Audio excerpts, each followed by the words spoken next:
全ての動物の子供の中で虎の子供は間違いなく人間に最も人気がある。この時期の虎は特に間抜けで可愛い。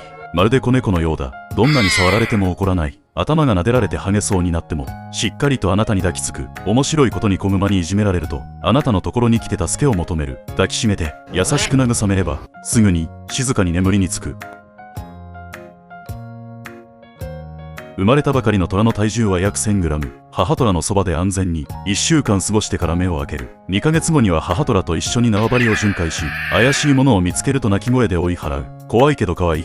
生後約2年で体も戦闘力も頂点に達する。この時の虎は真の六角形の戦士でほぼ天敵はいない。虎の噛む力は500キロ近く、前足の一撃は1トンを超える。夜間視力は人間の6倍も強い。これらの能力は幼い頃から兄弟と噛み合い転げ回ることで本質的に生存技術を練習しているのだ。